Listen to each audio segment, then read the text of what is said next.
you very much, Kylie. A wonderful presentation. Good to see you. I hope you got your bus licence, mate. No. To Sue Ellery, my parliamentary colleague, to distinguished guests, to delegates. First of all, I think Barry may have left, which is a shame. But Barry, good on you, mate. I mean, that welcome to country was spiritually uplifting as always. Absolutely outstanding, heartfelt and outstanding. So thank you very much, mate. Gives us a perfect understanding of why we need to have welcome to country at these functions to ensure that we understand exactly why or how significant it is that we have an appreciation of Aboriginal culture and we can close that gap as soon as possible. So thank you very much, mate. Okay, now, thank you very much for having me. I'm delighted to be here to open your 79th conference as I traverse the length and breadth of Western Australia and visit literally dozens of our almost 800 public schools, as I have over the last 12 months. It fills me with an enormous amount of pride in terms of what's going on within our classrooms, but also what is going on outside of our classrooms in terms of the community engagement, particularly with the P&C associations and increasingly through the boards and indirectly then through the P&Cs with the IPS structure and community involvement overall. Now, you should be well aware there's been an enormous amount of challenge in education over the last decade, particularly with regard to curriculum, particularly with regard to assessment, but also with regard to infrastructure and funding. Now, this brings enormous challenges for Western Australian education, and it always has been, and that is not unusual. There have been enormous challenges in education over generations, and the future, unfortunately, is no different. We have some significant changes that are taking place in education over the next 3 to 5 years. Notably, of course, the transition of sevens into secondary, also significant changes to the WACSSO, also the half cohort reaching its maturity, the national curriculum, new funding models. That in itself, and that's just a few, presents enormous challenges on an already burdened education system. Contemporary teachers in our classrooms today wield a very, very heavy burden on their shoulders when they enter our classrooms each and every day. It is no longer chalk and talk mentality within our classrooms, as I'm sure you're well aware. Students bring with them enormous social burdens across the length and breadth of Western Australia, and a lot of those burdens then are transferred to the responsibility of the teachers. So we've got to make sure that we do continue to have an education system which is held in very high esteem, not just nationally but internationally. Now, what I'd like to do is to just focus on a couple of areas. I know there are significant issues that need to be addressed, and I understand we will have a little bit of time for some questions afterwards, and by all means, ask any questions that you might have. But what I thought I would deal with is, in particular, the three areas of pivotal significance, not diminishing for a moment any others, which are within the education system at the moment. That is with IPS and what's going on in the continued expansion of IPS, with regard to WACSSO, because they are significant changes that will impact on your children and your schools, and also with the funding model, with the Better Schools model and the TEACH report, which I released this morning. First of all, with regard to the independent public school system, as you'd all be aware, that was introduced initially in 2010, and the whole point of the IPS system was to ensure that we did empower our public education system, or our public schools, to ensure that the community as a whole did have a say in what went on within our classrooms. There was no one-size-fits-all, a silo approach which ensured that the decisions that were made for individual schools were being made from East Perth, but in fact individual school communities, and I mean the whole school community, not just the teaching fraternity, the administrators, the community by themselves. Everyone collectively, that rich tapestry of success, made decisions on what went on within their school environment. It's an empowerment of local communities to make decisions on their particular cohort of students. And it's eminently sensible, and it has been highly successful. We now have, of our almost 800 public schools, 255 independent public schools. That means that you now have over 50% of our students and 50% of our teachers are now partaking in the independent public school system. Sorry, I'm just getting over this.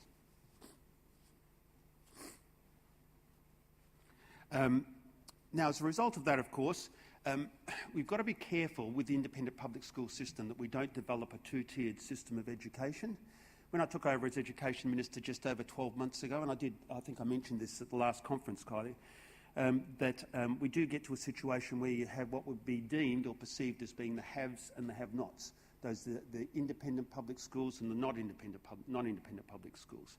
Now, with all due respect, some schools will never be IPS schools, independent public schools. They simply do not have the facilities, the capacity, the desire to be an independent public school. For example, in some of the smaller areas of our state where you may have 30, 40 students and 2 or 3 teachers, they do not have the capacity nor the desire to be IPS. That doesn't mean that they should be diminished in any shape or form in terms of what they are provided for. So we have gradually been rolling out much more flexibility with regard to staffing and more flexibility with regard to decision making, particularly in those areas. The biggest issue, though, that confronted me when I first took over as Education Minister, and I visited a number of schools, met with all of the interest groups, the bodies that were associated with education, and found that the biggest issue was with those schools that had applied to be IPS, that had gone through the hoops on 3 occasions and couldn't become IPS. And that is, they'd missed out on each 3 occasions.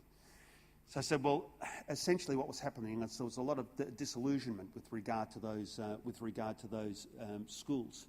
So I introduced a new system of evolution to IPS, and that will be rolled out at the end of this year. Those schools that are interested in becoming IPS now will express their interest at the end of this term. I'll call for expressions of interest. Those schools over the next 12 months, that is in 2014, will go through a development phase. So it won't be like you get to that point where you apply and either you miss out or you don't miss out. They'll go through a development phase. They'll be assisted through administrators from existing IPS schools, through the department, to ensure that they can prepare themselves for IPS status in 2015. So if your schools, because you're directly involved, the president of the PNC is on the board of the schools, you are directly involved. Some of your members will be on the board. If your schools want to become IPS, those discussions should start to be taking place now. Certainly by the end of the year, we'll call for nominations, for applications, as I said, at the end of this term. Plenty of time to have those discussions and make that determination. Then next year, you'll move through that development phase. Now, through that development phase, if a school feels halfway through that perhaps they're simply not ready, they will then take a breather, perhaps come back the next year and try again. They won't have to go through all of the hoops again. They'll just pick up where they finish off and ideally cross those boundaries that exist. So ideally, we'll get to a point, or my goal is to ensure that we get to a point whereby every school in Western Australia that wants to become IPS will become IPS.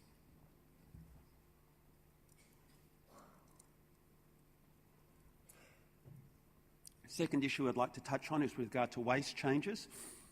I am a chalky. I was in the classroom for 23 years, still have a significant amount of interaction with teachers. It was blatantly evident to me when I took over that there were some significant issues at the senior secondary level of education, years 11 and 12. Very confused, convoluted system that had emerged, which meant, unfortunately, and it doesn't please me to have to say that, but a significant number of our public school students were underachieving as a direct result of the fact that they were choosing subject matter that was beneath them. They were choosing stage 1 subjects, quite frankly, when they should have been doing stage 2. A lot of that came from the fact that stage 2 subject matter was compulsorily examined. We had currently have 49% of public school students that are choosing stage 1 subjects. Now, that is not preparing them as best possible, in a best possible manner for life beyond compulsory education. Now, it wasn't as if there were just 1 or 2 howls of discontent in that area. That was unanimous. So as a direct result of an enormous amount of, again, consultation that took place and assessment that took place through ASWA, Catholic Education, through the union, through the department, etc., we came through with some significant changes, which I announced at the beginning of this year, which will see some significant shifts in terms of what will happen at the senior secondary level from 2015 and beyond. From that stage, we'll now have 2 pathways for students. They'll choose either an ATAR pathway or a general pathway. Now, that general pathway will constitute a significant number of vet subjects.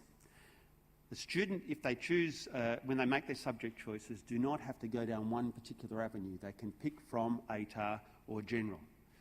At that stage, though, if they choose the general course, they'll come out with either a minimum, they'll come out with a minimum Certificate 2 qualification, which will be internationally recognised, or an ATAR, which is recognised, right? An ATAR through university. In addition to that, there will be a minimum literacy numeracy test that they'll sit to ensure that those minimum literacy numeracy standards will be met. There will be a general literacy and numeracy course that we implemented through Year 11 and 12 to assist those students that struggle with literacy numeracy. At the end of that year, at the end of Year 12 then, your child and your children will come out of school with either an ATAR or a Certificate 2 qualification plus a minimum literacy numeracy standard.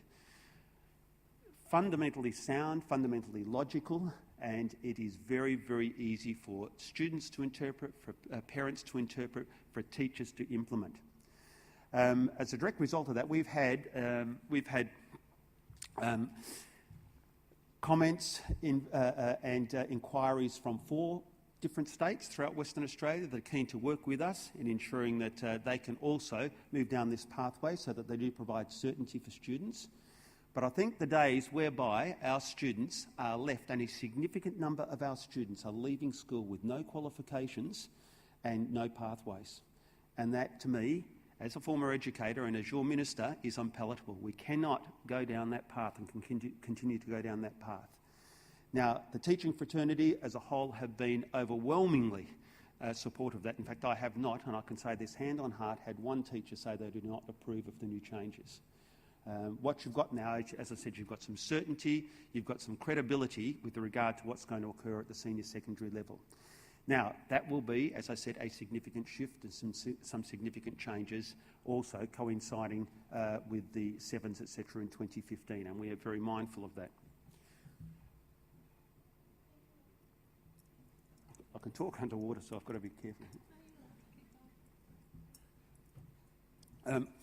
I would just like to comment on funding, and I appreciate Kylie's comments with regard to Gonski, but it's not Gonski so much, it's the Better Schools or the new funding model.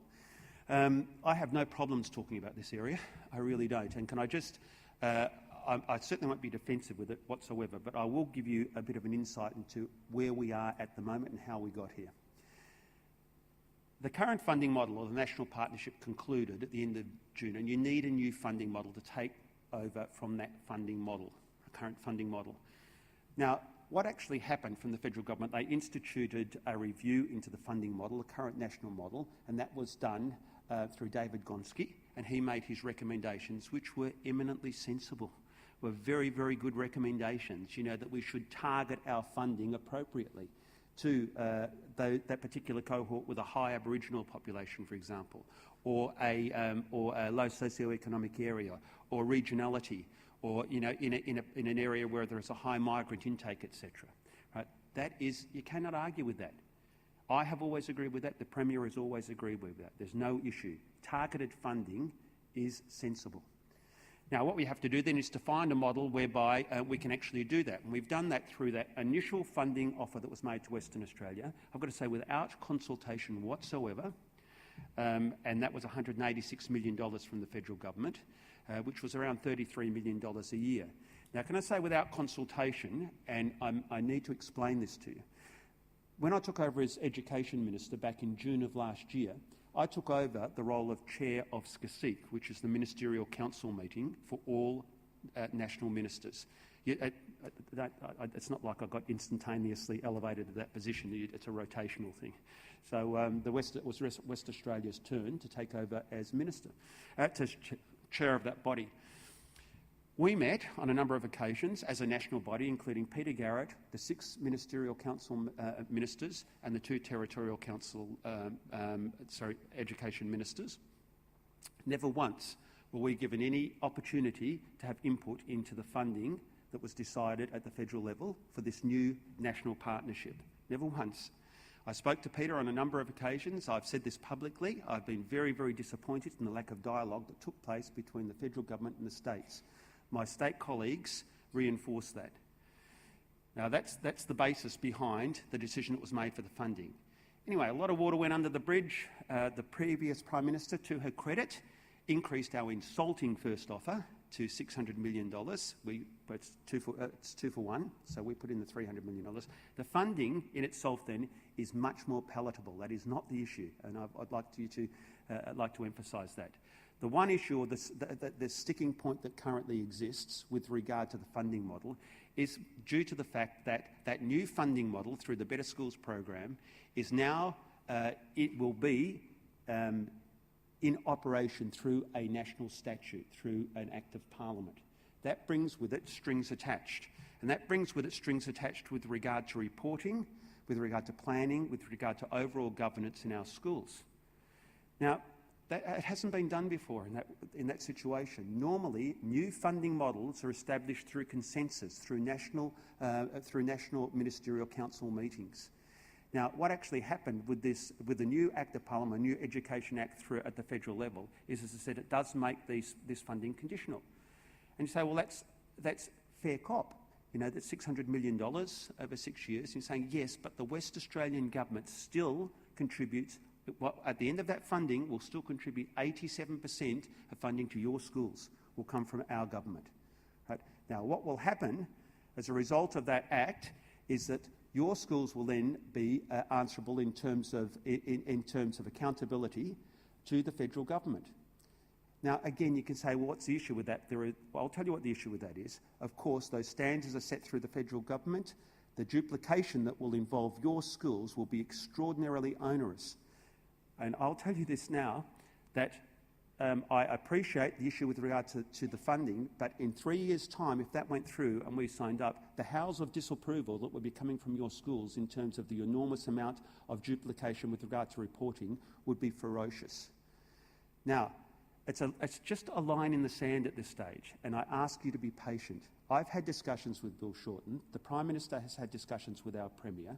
They acknowledge our issues, and I can say this publicly because it's out there anyway. They acknowledge that our issues have merit. Our issues have merit.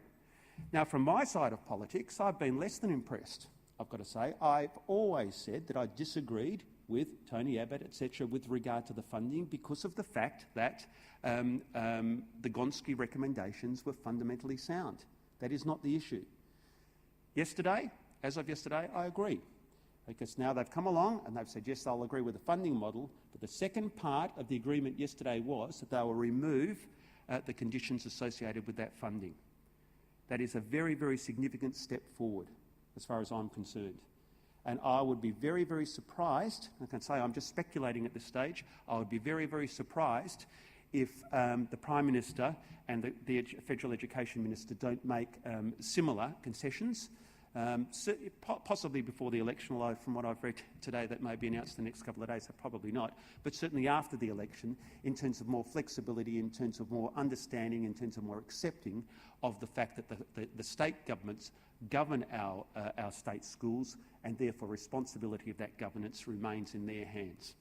So we are doing what I would regard as eminently sensible, eminently responsible in terms of making sure that we continue to ensure that the governance of our schools remains with the state governments, while at the same time working collaboratively with the federal government to ensure that that funding model is as good for Western Australia as it is for New South Wales or Victoria or the ACT and so on.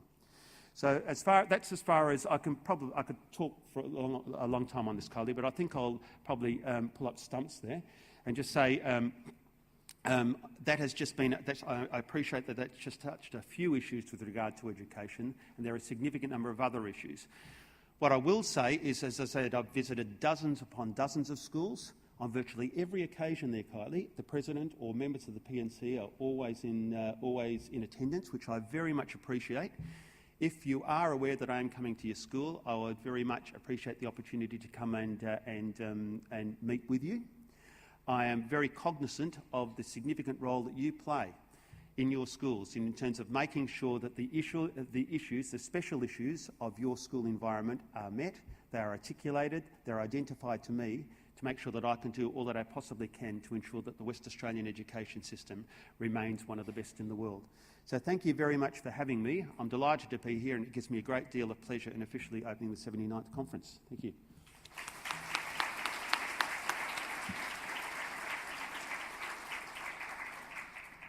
Thank you. Again, is it working now?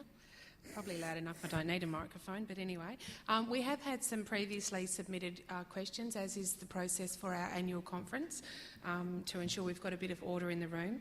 And I will read the questions out for the Minister. They do appear on the board.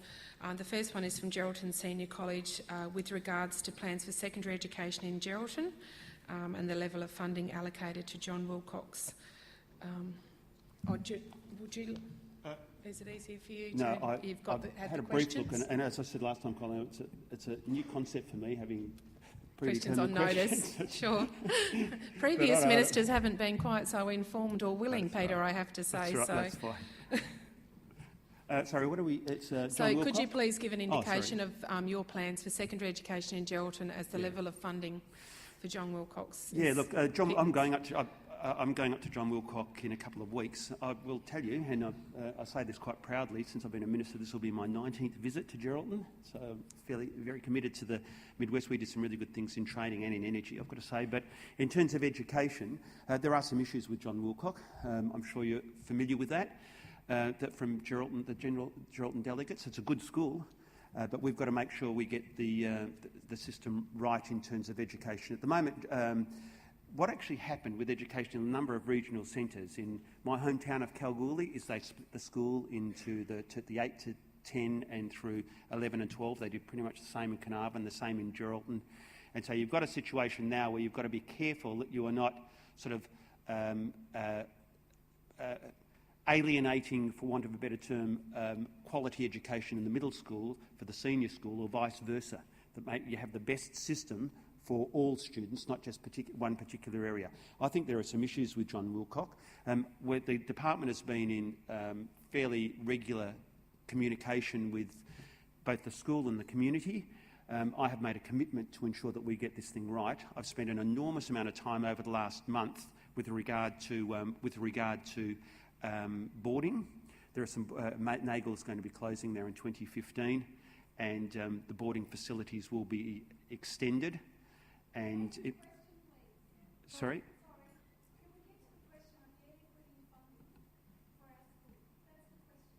Yeah, I'm going to get to it. Sorry.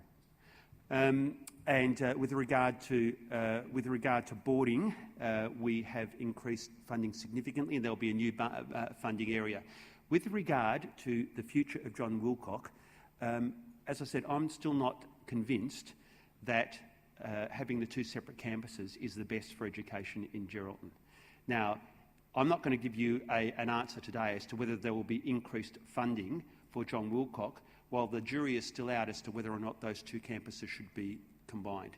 Now, when that determination is made, inevitably we'll make a determination on funding. But at the moment, I'm not convinced that the current structure of education in Geraldton is providing the best outcome. Once the decision is made, you'll have a response with regard to funding. Thanks, Peter. The next question is from Leeming Senior High School, and this is a question that I think many people would like to know, is if the Year 7s in 2015 will be funded as primary or secondary students, and where is the initial set-up money for this shift in 2015 coming from? Yep. Yes, they will be funded as secondary students. I actually forgot to mention about TEAS earlier, and I won't go on again. Suffice to say that the report that I released today pretty much identified the fact that the current funding model for our schools has reached its use-by date, and that means that the funding model for our students is extraordinarily complex. And so we will be taking on board the recommendations from TEAS and looking at a new funding model, which will include the consideration of the Year 7s. But the Year 7s, in answer to your question, yes, will be funded as secondary students. That's very good news, thank you. The next question is to do with Lockridge Senior High School, and the location of justice centres next to schools, Yep. and the reduction in the farmland at Lockridge High being used for housing to act as a buffer. Yep, sure. I was out at Lockridge this week, and I met Donna there. I think is that Donna just there? Yep, that's all right, mate. It was a good meeting. No, I appreciate your passion and your concerns with regard to the Justice Centre. I couldn't provide Donna any comfort with regard to a shifting of the Justice Centre. What I did provide was a guarantee that I would have a look at the agricultural program, which I'm extraordinarily impressed with. The land itself, I think, we've got to find a common medium between the 3 hectares and I think it's almost 20 at this stage. I'll be working with Anne, with the school community, with Donna, and I've given her that commitment to ensure that agricultural program does continue to exist, because the school itself, and I mean this quite sincerely, Donna, the school itself really, really impressed me. You know, I'd just been to a couple of schools the previous week which were of the same vintage, nothing like this. So as far as Lockridge is concerned, I can't provide you any comfort with regard to the Justice Centre. What I can provide you is that I'll do all that I can, and I will to enhance both the agricultural program to make sure that the agricultural program at Lockridge Senior High School becomes a centre of excellence. So, we do actually require a minimum of 8 hectares to continue, and at the moment we're being allowed 3.6. We understand the need for housing, but we do require a minimum of 8 hectares. Don't destroy our agricultural school. People need to eat. When computers fail... okay. Yeah, I don't mind responding to that because Okay. I understand that. I'm not sure. As I said, there are these figures. They're very fluid in terms of how much is actually required. And this was the. Sorry, I'll just respond. It was, and as I said, this discussion will continue with Anne, with Donna. As I said, well, they'll be had within. Oh, sorry, I thought it was Donna was the. Okay. Oh, sorry, I thought Donna was the president. And through the community as a whole to ensure that we get. Don't worry, I won't let you down on this one. That agricultural program is a very, very good program. We're still letting down the safety and risk of our kids, though, with murderers and rapists and child molesters. All right, I think I understand the passion, and unless you're at that school, it is difficult to acknowledge, and we are going to try and work hard with the school community. So obviously not everyone in the room will be as aware of it, but I think we can only go from the education perspective with the Minister. In fairness, there are several government agencies, and I'm not defending the government one way or the other. I'm just acknowledging Peter can only answer from an education perspective. So we will continue to work and support you in your efforts as an organisation, but I do acknowledge Peter doesn't do justice or planning and the Premier, so... Sure. It is a complex situation, and you know we're writing and trying to help you along the way and through, Jack. So No worries. yeah, it's probably not the answer you were looking for, but No. Peter's just given his commitment that he won't let you down. So it's on record. It's Certainly. being recorded, and you can hold him to that now. So we all heard in the room. So that's a good start. The next question is from Mount Tarcoola Primary School. And it's to do with middle schooling structures across the state and consistent approaches to secondary schooling. So it probably goes some way to what you were discussing with John Wilcox. Sorry, I'm getting there's so many schools listed down here. Obviously not all areas have a middle school structure, but perhaps some have had, and that's obviously what it's in relation to.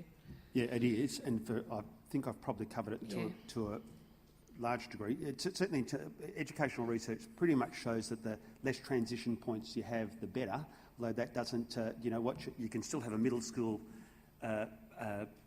cohort within an educational environment, and that sort of, without removing the transition points. I was at Scotch for 15 years. I went back there this week to have a look at their new middle school, which is actually on campus, and that shows that there is a middle school, but there's less transition points, and that's why I'd like to look at the overall issue with regard to Geraldton, with particularly regard to John Wilcox and the secondary component, before we make a commitment any way further with regard to John Wilcox. But again, that's got to come through a fair degree of consultation with the community as a whole. because, and I won't just digress one sec. When I went back to Cal, and the school that I went to now is separated. It's very similar to Geraldton, and the middle school is on one campus and the senior secondary is on the other. But with all due respect, the middle school has pretty much been, to a large degree, diminished because of the development of the senior secondary, and so we're looking at re-merging those two campuses as well. Thank you. The next question is from Mount Tarcoola Primary School, and it's... No, north, just on that, I think. I know. Oh no, they've got another one. They're very active out there, great to see. And it's to do with delivery of ITC and ICT and the amount of funding with regards to FTE, and obviously an issue close to our heart and many other education organisations across the state. We'd love to see a better injection into that. Yeah, and I think it's pretty much becoming a component of contemporary schooling, where a lot of the, particularly at the, when I go to some of the schools in the kindergarten children, the pre-primary, the early childhood years are already into the use of ICT. Schools will have a standard operating environment, or SOE, which they use, and that works them within the school themselves or within each individual school. Then the schools will have a grant, service grant, which determines whether or not there is additional funding in that particular area. Personally, I think that it is inevitable that this area becomes a growth area for education, and we are looking particularly at the regional areas at the moment in terms of communication and delivery of service delivery through the expanded use of ICT, and that will be a component of future budgetary considerations. Thank you. And the final question is from North Perth Primary School, and it's with regards to IPS and what does the future hold. So you did talk a little bit about that earlier, but beyond that, what do you see as the future? Look, I actually wrote the document for IPS, so you can hold me responsible, but I am very, very firmly committed to IPS. I think it's really important for our schools. We have got enormous challenges on our doorstep, social challenges on our doorstep. We're all conscious of that. And those challenges, as I said, schools in different environments bring with them different challenges. Schools in Western Australia, which is one of the most disparate states geographically and population-wise, those challenges bring with them enormous challenges every day in a school environment. It is nonsensical that we have an education system which is a one-size-fits-all, and that was the motivation toward the IPS system, so that schools actually felt empowered. Communities felt empowered to make decisions on what went on within their school environment. We were having this massive drift away from public education system not too many years ago. Let me tell you, that has reversed. And it's reversed because parents are becoming much more engaged, much more empowered in decisions that are made in schools, not through, entirely through the PNC, but actually making decisions on what goes on in terms of staff employment, in terms of director of resources, perhaps literacy and numeracy, for pastoral care, for a whole raft of areas, that parents can be engaged in that process. That is the fundamental basis behind IPS, to ensure, as I said, that local school communities reflect the values and attitudes and energy of their particular community as a whole. Okay, so the school decisions for your school are not being made exclusively from East Perth, but decisions that what goes on for the governance of your schools is being made in concert with decisions that are made by people such as yourselves. So the IPS system, as far as I'm concerned, is, and it's not just the gospel according to it. I can say we've had a report from the University of Melbourne, was very, very positive in terms of the initial operations of IPS. We'll continue to monitor it, but as I said, I don't want to get to a situation, just to conclude, I don't want to get to a situation, as I said, where we have a two-tiered system with IPS versus non-IPS. So we've changed the selection process, and every school that wants to be IPS, in my view, will become IPS if they want it. There'll be no forced IPS acceptance. If a school wants to become IPS, they'll be given that opportunity. Not only that, they'll be given a leg up. They'll be given support to make sure that their transition into IPS is seamless. No worries. Thank you very much. Thanks, Collier.